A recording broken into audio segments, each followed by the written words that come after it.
Hi there, my name is Polly Chester. Thanks very much for joining me once again. This is the second instructional video in a series of 3 that explores Primary Health Tasmania's After Hours Support Planning Guide, Toolkits and Workbooks. This second presentation is specifically about the Facility After Hours Care Planning Workbook. So if you would like to take out your paper copy of the document with the light blue cover, that would be useful in this instance. We're now going to go through how to use the blank facility workbook together. So the first place to start is writing your facility's name on the front cover. That's the easy bit. You can do this electronically, of course, by typing it in, with this being an editable PDF, just like the others, or you can handwrite it in if you prefer to handwrite these things. On page 4, we have instructions on how to use the blank plan. So we'll go through those now together.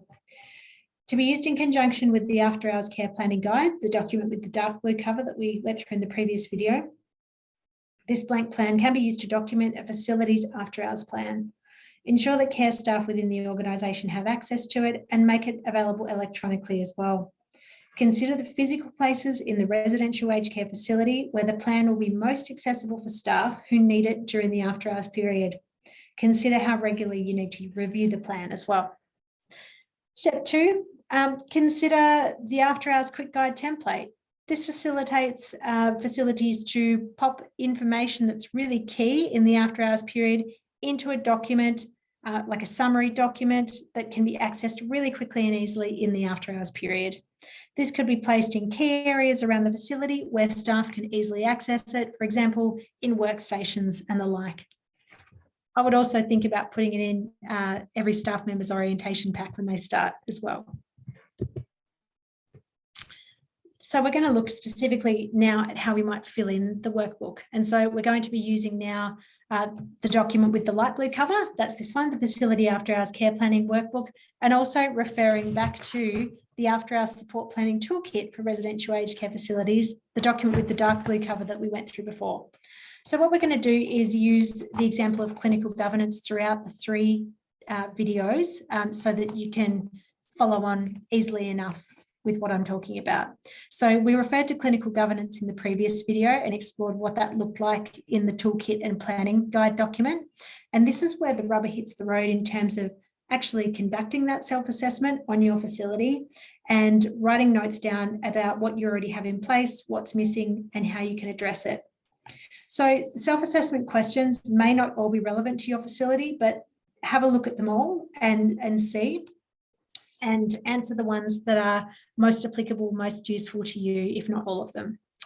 So for example, we might ask, what documents underpin the way that we do things in our organisation and where can they be found? What is our process for escalating a resident's care in the after hours period and who's responsible for escalating that care?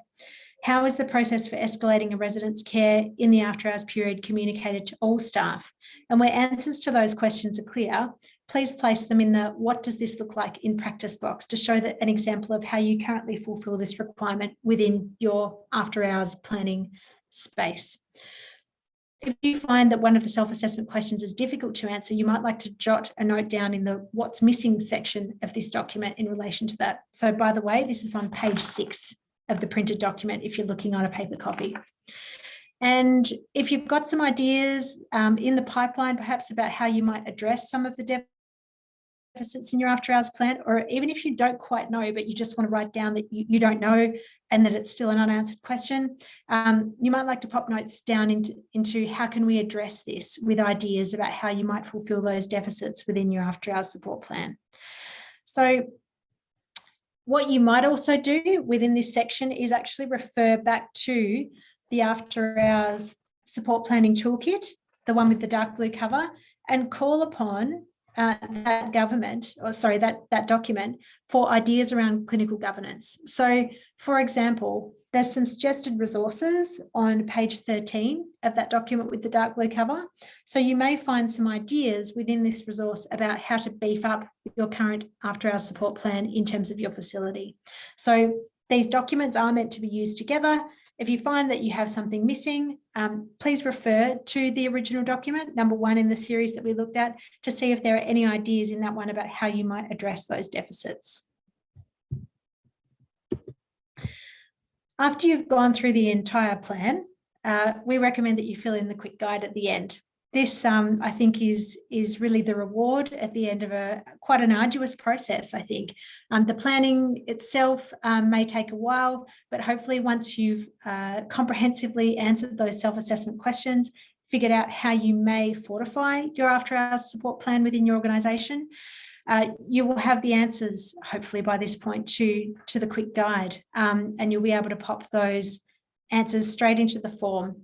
Can transfer key pieces of information from the facility plan into the facility after hours quick guide, and we suggest making the guide as accessible as possible for staff. So perhaps at workstations, or put a copy in each staff in orientation pack as well. So put it in places where you know people might need it during the after hours period, particularly if they're a bit stressed. Where will it be easy to access? Where will people think to look, and so forth.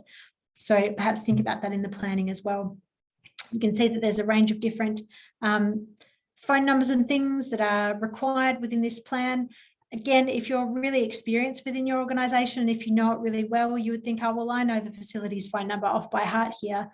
But if, for example, you had a relief staff member come in for a night, would they know the facility's phone number? So this is why it is important for everybody in the facility to have access to this information.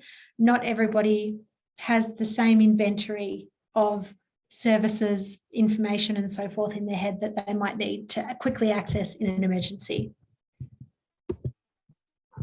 The back cover of this document is editable, just like the one on the first document we went through together.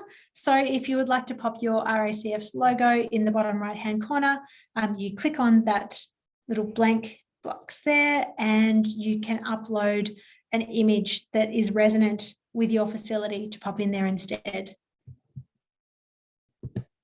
If you'd like to contact us and access any further assistance in how to use these documents, you can certainly do that by contacting us at agedcare@primaryhealthtas.com.au. We'll be putting together a working frequently asked questions document on our website, so please make sure that you email us with any questions at all. Lots of other facilities will probably have the same ones, and we certainly don't mind answering questions and hope that this information is really clear. So if it's not, we need to know, and we'd love to know your questions.